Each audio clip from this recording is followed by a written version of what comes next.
Pembukaan sempadan antarabangsa selepas 2 tahun bukan sahaja merancakkan kembali sektor ekonomi, malah juga menandakan kembalinya penganjuran konsert bertaraf antarabangsa. Dan pada bulan Mac yang lalu, bintang pop terkenal Justin Bieber mengumumkan konsert jelajah Justice World Tour yang akan diadakan di 20 buah negara termasuklah di Malaysia. Namun, baru-baru ini, penyanyi kelahiran Kanada itu mengesahkan bahawa beliau mengidap kelumpuhan muka atau lebih dikenali juga sebagai sindrom Ramsay-Hunt, sekaligus menyebabkan konsert yang dijadualkan di beberapa daerah Amerika Syarikat terpaksa ditunda. Jadi persoalannya, adakah konsert Justin Bieber di Malaysia juga akan mengalami nasib yang sama, ditundakan ataupun mungkin dibatalkan langsung? Dan bagaimanakah reaksi Believers Malaysia? Sejak tahun 2010 lagi, masa dia memula keluarkan lagu Baby tu, masa tu kan zaman remaja. Dia pun umur lebih kurang sama dengan kita. So macam zaman tu sama. So memang sebab itulah minat. So sekarang dia pun dah tua, umur pun sama. So macam dikeluarkan lagu tu pun macam ikut peredaran zaman kita. So kita boleh fit in. Sejak dia mula debut masa 2009 dulu dengan lagu One Time, sejak tu saya minat. Boleh dikatakan sejak daripada saya bangku sekolah lagi. Waktu tu saya ingat lagi tingkatan 1 ke tingkatan 2, yang waktu tu memang minat gila lah. Waktu kita tengah first tour Justin Bieber datang Malaysia. Waktu tu buat kat Senul Lagoon. Waktu tu memang minat sangat-sangat. Waktu kita dengar lagu Baby, One Time, Purpose. So memang minat dia tu dari sejak bangku sekolah lah, lebih kurang kan. Nak sangat sebab nak jumpa dia, nak dengar dia nyanyi live. Sebab sebelum ni tak pernah pergi lagi konsert Justin Bieber. So kalau yang dia ada buat kat overseas pun memang tak mampulah. So sekarang dah bekerja dah apa semua, dah mampu sendiri. So sebab tu memang nak sangat pergi, nak experience tu lah. Sebab sebelum ni dia pernah datang tapi saya tak sempat pergi. So kali ni saya nak experience. Saya nak experience pergi konsert tu macam mana, dengar dia nyanyi depan-depan kan. Dulu waktu bangku sekolah tu kita macam tak mampu lagi nak pergi. Kan dah minta parents, memang parents tak bagilah kan. Tapi sekarang ni bila kita dah bekerja, alhamdulillah dah mampu sikit untuk beli tiket dekat situ. Macam happy sangat. Memang sangat mencabarlah sebab saya gunakan 2 device. Satu guna handphone, satu guna laptop. Ni untuk beli tiket untuk saya seorang je lah. So masa untuk yang beli guna handphone tu, tunggu sejam. Lepas tu dia punya tu, kira saya punya turn tu dah boleh masuk lah. Lepas tu sekali tu dia kata error. So kena queue lagi sekali balik dalam phone tu. Lepas tu yang dalam, nasib baik ada cover dengan backup yang laptop. Tiket kaunter buka online pukul 10 ke pukul 11. Tapi kita dah standby pukul 7 pagi dah standby. Tapi dah standby awal pun, saya tetap juga antara yang terlambat untuk nak dapat belikan tiket. Sangat mudah. Saya sebenarnya tunggu untuk queue nak masuk purchase page tu untuk 15 minit je. Lepas tu terus beli, masuk details, dah siap. Sebab kita minat, setengah orang tu minat beli dengan barangan macam toys ke apa kan, action figure. So tapi benda tu fizikal, itu yang diorang nampak. Kadang satu orang minat pergi experience hiking kan, join pergi expedition ke apa kan, semua tu perlukan duit juga kan. Tapi saya macam minat nak tengok Justin Bieber. So saya bayar untuk itu, pengalaman itu. Sebenarnya di dalam bucket list sebab dah lama minat Justin Bieber. Lepas tu macam orang cerita best, dengar dia nyanyi depan-depan tu yang macam nak pergi juga. Sebab benda tu macam pengalaman yang bukannya selalu. Macam Justin Bieber pun tak selalu datang Malaysia. Kalau yang itu memang sangat kecewa lah sebab so far kalau tak silap saya dia ada konsert yang terdekat yang sekarang yang dia akan buat kan. So yang tu dia terpaksa cancel. So macam yang Malaysia punya ni tak tahu lagi future dia macam mana. Saya more tu rasa risau dan takut. Sebab risau akan kesihatan dia dan juga takutlah konsert tu akan terbatal sebab dah excited kan nak pergi. Harapan saya of course tak cancel, tapi kalau terpaksa di-cancelkan demi kesihatan dia, so mungkin itu yang adalah yang terbaik. Sebab kadang kalau kita sakit ni mungkin tak boleh dibeli lagi kan. Kalau dia still continue, mungkin dia pressure, stress semua tu, kena travel around the world, so mungkin tu put on pressure, stress untuk dia. Saya harap dia akan berehat sepenuhnya dan kesihatan dia kembali pulih seperti biasa, dan konsert pun boleh dijalankan macam biasalah. Saya harapkan semoga Justin Bieber terus positif dan sihat sentiasa. Okay?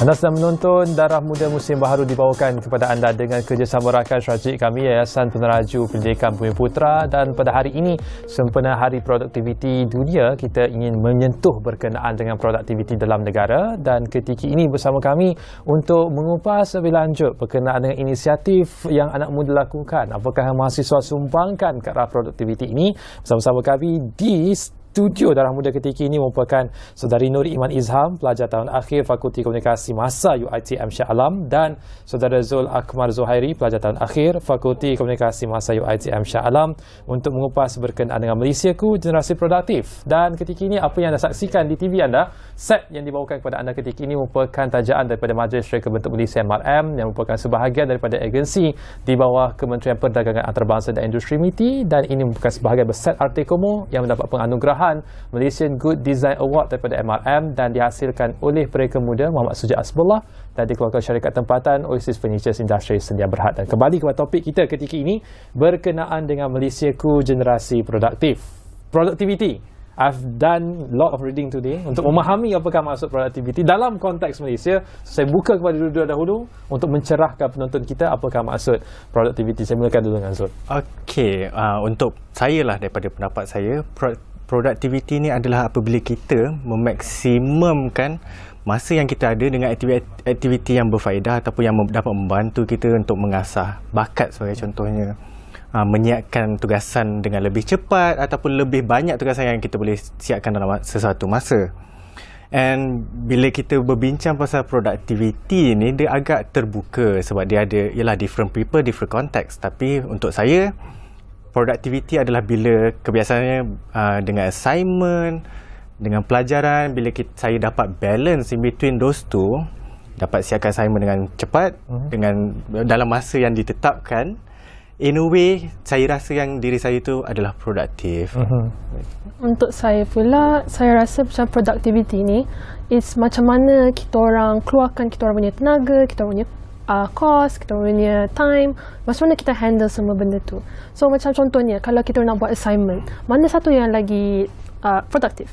Kita buat assignment guna pensel dengan kertas ataupun kita guna komputer untuk nak buat assignment? Mestilah komputer kan, sebab komputer macam dia cepat nak type, dia nak akses nak internet pun laju. Tapi kalau dengan pensel, dengan kertas, dalam satu hari tu satu kertas tu je kita boleh siapkan. Tapi kalau dengan komputer, assignment 5 assignment kita boleh habiskan. Tapi tu pun kalau rajin lah kan.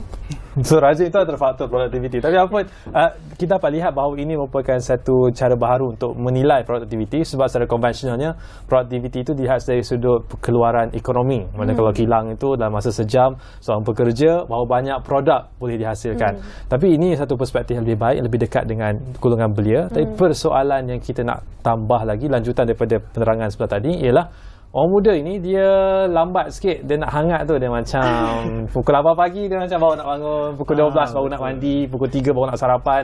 Jadi mereka lambat sikit nak mula produktif. Tapi untuk orang dewasa, mereka ni payah nak kekal produktif. Dah bekerja, dah awal pagi tu macam dah semangat, tapi sampai pukul 12 dah lemau.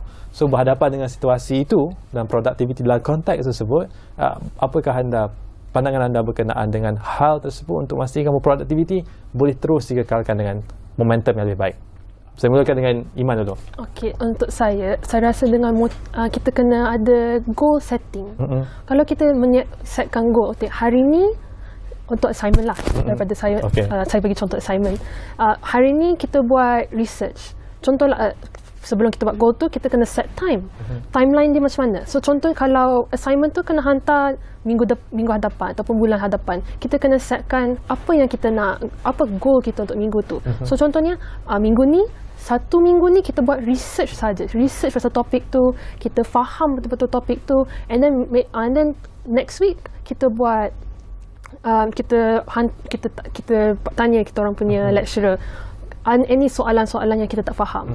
Maksudnya kita set goal semua ni untuk nak stay up to date, untuk nak kekalkan motivasi tu, kekalkan momentum. Ya, untuk saya lah, itu macam mana saya sendiri nak motivatekan diri saya untuk stay produktif. Kalau begitu, kita bagi satu situasi yang berbeza. Pelancangan dah ada, jadual dah ada. This day nak buat apa, esok hari nak buat apa, until dah sampai due date. Senang. Tetapi kerana jiwa muda dan darah mudanya itu, plan tu macam tak ada apa. Last kali buat last minute juga. Tetapi assignmentnya siap. Adakah skor produktifnya sama kalau ikut jadual dengan tak ikut jadual? Kita kena tengok juga. Kalau kita siap, kita buat assignment tu the day before the deadline tu, kita ada masalah. Betul ke kita buat assignment tu? Dia apa yang kita nak tu, kita nak A. Mesti kita target nak A. Tapi kalau kita buat start yesterday, deadline esok, adakah kita akan dapat A dengan assignment macam tu? Kalau awak betul-betul genius, bolehlah buat. Tapi kalau awak macam saya, orang biasa je, saya kena start bulan lepas sebenarnya. So itulah, kalau kita orang nak, kita ada that goal yang kita nak tu, kita kena plan awal-awal. And then kalau macam contohnya, you rasa, mungkin kadang-kadang macam kalau saya rasa penat dalam satu minggu tu, mungkin dalam satu minggu tu saya rasa penat, saya tak nak buat dah research dah. So apa saya buat, saya buat take 5 minute break, ataupun rehat satu hari tu. So saya just main Minecraft, main game apa-apa, one whole day. So maknanya bukan output tetapi juga quality output tersebut itu penting. Ya, betul. Zul, soalan yang sama, apakah respon anda? Untuk saya lah pula, soalan dia apa tadi? Macam menangani soal nak produktif tapi macam tak terkeluar produktif. Kan saya akan amplify jawapan Iman lebih-lebih lagi kepada yang rehat tu, sebab especially masa MCO and kelas, daripada contoh kita orang, kelas pun baru berubah kepada mode physical. Before this ODL, Open Distance Learning. So bila kita terikat ataupun terkurung dalam rumah ni, garisan yang membezakan antara kerja ataupun pelajaran dengan waktu kita sendiri untuk waktu kita rehat makin kabur, kita boleh katakan. Kadang-kadang tengah malam pun kawan teks, assignment ni macam mana. So agak mengganggu waktu personal kita lah kan. So kadang-kadang kita sendiri kena beringat sikit lah sebenarnya, sebab in the end, walaupun kita di rumah ataupun di tempat kerja, kita ada time limit dia. Kita ada waktu yang spesifik yang kita dah bahagikan untuk buat kerja dan juga waktu rehat. So kalau kita tidak macam saya mahu cakapkan, lebih kepada macam kita tak respect boundaries yang dah ada tu, dia boleh mengganggu dan membuat orang tu hilang motivasi lagi lah. Sebab tiap-tiap hari kerja je, tiap-tiap hari chores aku kena buat. So dia agak mengganggu dan mengurangkan produktiviti orang tu lah. Jadi adakah maknanya Zul nak kata bahawa produktiviti itu ia bukan sahaja soal output, tapi soal melaksanakan sesuatu perkara itu juga harus berada dalam keadaan baik. Maknanya kalau buat kerja tu, kalau mental health tak baik, baiklah tinggallah kerja tu, walaupun kena buat kerja tu sebenarnya. Adakah begitu maksudnya? Memang betul, sebab in the end produktiviti ni ada banyak elemen yang boleh affect productivity. Maybe use of technology ataupun even your mindset pun boleh menjejaskan productivity ni. So dia terlalu banyak elemen yang boleh mengganggu tahap productivity. Oleh demikian, di Malaysia kita ada Perbadanan Produktiviti Malaysia MPC yang juga merupakan rakan kolaborasi secara berdua untuk projek tahun akhir kali ini, iaitu Synaptic, yang mana kita akan bincangkan selepas ini. Tapi persoalan yang kita nak bangkitkan adalah berkenaan dengan, boleh tak introduce sikit MPC itu sendiri, peranannya kepada penonton kita? Okay, so Malaysia Productivity Corporation, again, this is from my point of view. Saya sebagai seorang pelajar, dan saya pun, jujur saya cakap, saya pun baru mengenali MPC, sebab MPC ni target audience dia adalah lebih kepada organisasi dan juga individu industry key players. So MPC ni antara inisiatif yang diorang dah buat adalah sebagai contoh, My Mudah is a platform untuk memudahkan melakukan proses pengawasan, so sebagai contoh geran ke, you nak apply approval daripada government related bodies kan, and kadang-kadang proses tu lama, dan MyMudah ni dapat memendekkan proses itu.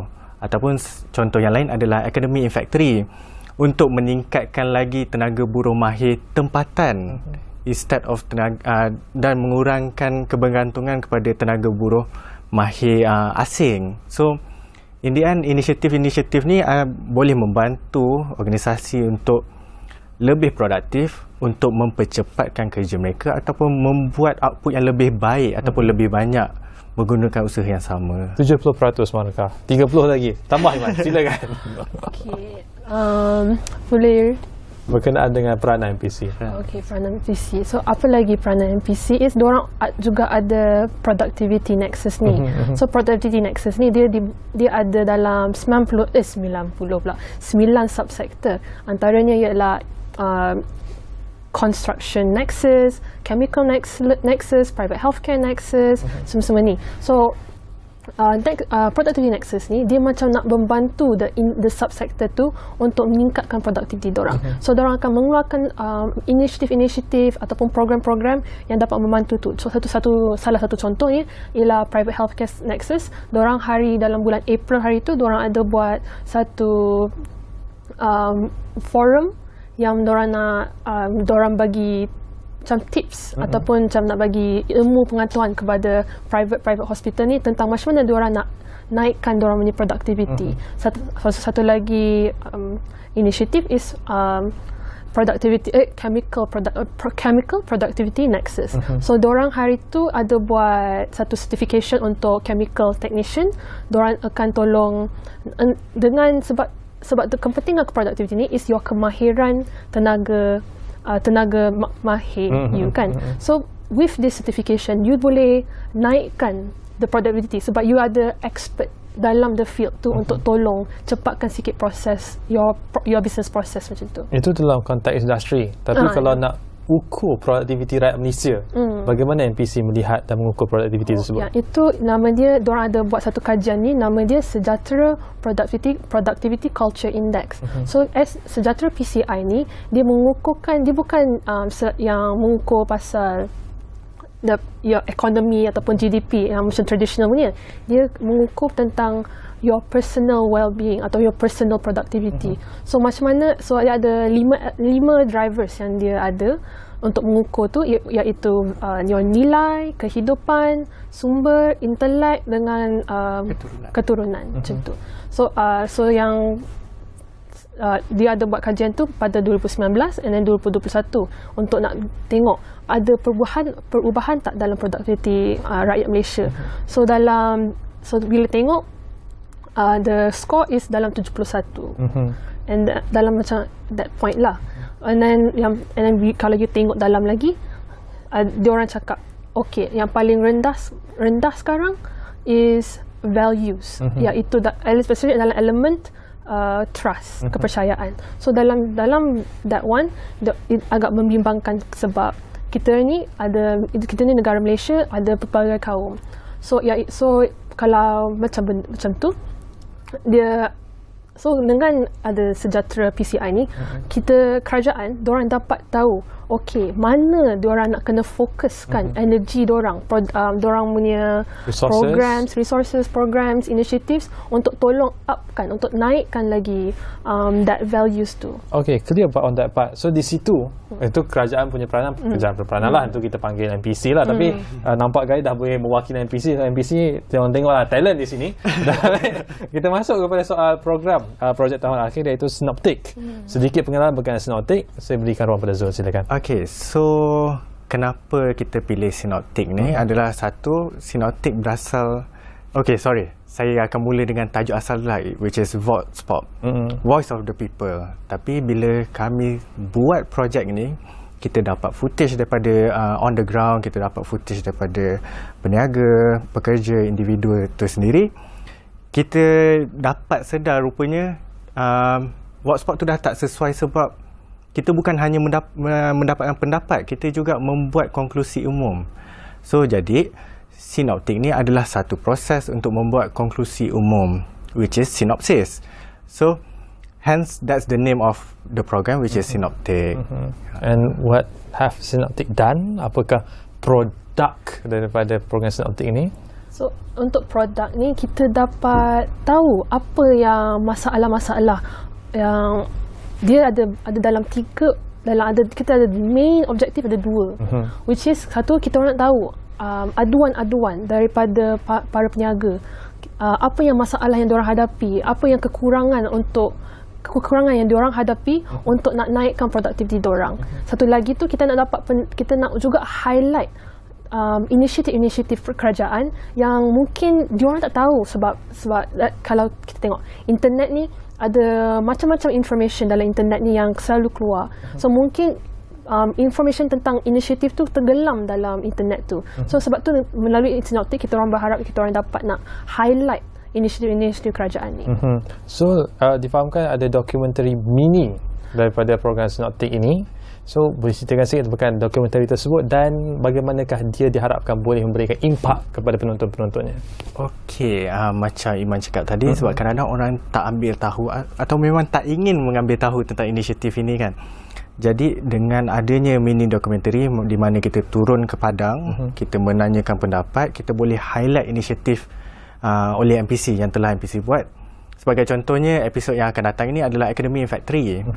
Dia focusing untuk meningkatkan tenaga buruh mahir tempatan melalui pembelajaran sambil belajar. Pembelajaran sambil bekerja. So, maknanya diorang dapat on the spot punya training lah dekat tempat yang kerja. And kita focusing on automotive masa tu. And turns out, even tanpa AIF tu sendiri, bengkel pun dah membuat perkara itu. So bila ada inisiatif yang macam ni, inisiatif yang baik, kita dapat memacu lagi lah produktiviti organisasi dan juga negara, sebab ni membantu kan industri automotif untuk meningkatkan lagi tenaga buruh itu. Ini antara salah satu contoh lah daripada apa yang kita akan bawakan. Baik, tapi Synoptic bukan satu-satunya program yang akan berlangsung, yang mana akan ditayangkan minggu ini pada hari Khamis dekat Facebook Live. Okey, Facebook di laman MPC. So itu akan diterbitkan pada pukul berapa tu? Pagi ke? Pukul 9 pagi. Untuk Synoptic akan diterbitkan pada hari Khamis. Khamis ni akan menjadi episod pertama kami di laman sesawang Facebook Malaysia Productivity Corporation. Tapi untuk next week 28 Jun 2022 akan ada satu forum yang menyentuh perihal produktiviti dan juga kesejahteraan diri. Macam mana produktiviti ni boleh memberi impak kepada kesejahteraan. Jadi jika mahu tahu lebih lanjut tentang perkara ini, silalah layari Facebook MPC Malaysia Productivity Corporation pada jam 10 pagi 28 Jun 2022. Baik, dan terakhir sekali untuk penutup malam ini, produktiviti keluarga Malaysia harus dilihat dalam ke arah yang lebih serius sebab kita dalam fasa pemulihan ekonomi. So pesanan akhir kepada penonton kita, khususnya orang muda, untuk mereka ni lebih produktif, bukan sahaja dari sudut ekonomi tapi sudut pengembangan diri mereka sendiri. Saya mulakan dulu dengan Iman, silakan. Saya rasakan untuk kita nak stay motivated, nak stay produktif, kita kena ada plan, kita kena ada goal tu. Saya bawa balik ke idea saya tadi, which is dia tu memang penting sebab kita kena ada matlamat hidup, kita kena ada goal yang kita nak capai, and that's how kita can stay productive. Silakan Zul. Untuk saya pula, especially darah muda ini, kita cuba untuk membuat semua perkara, tapi kita kadang-kadang kita tak terikat kepada satu perkara kan, sebab kita lose interest terlalu cepat. So saya berharapkan, termasuk diri saya sendiri, bila kita cuba perkara baru tu untuk try to be productive, untuk memaksimumkan masa yang kita ada, kita cuba untuk membawa kepada sampai ke tahap yang akhir tu. Kita jangan berhenti separuh jalan saja, sebab itu yang boleh membuatkan kita gagal untuk mencapai matlamat kita, macam Iman cakap tadi. Baik, terima kasih kita ucapkan kepada dua tetamu kita, Saudari Nur Iman Izham, pelajar tahun akhir Fakulti Komunikasi Masa UiTM Shah Alam, dan Saudara Zul Akmal Zuhairi, juga pelajar tahun akhir Fakulti Komunikasi Masa UiTM Shah Alam. Kita doakan yang terbaik untuk program anda dan yang terbaik untuk kejayaan anda selepas ini.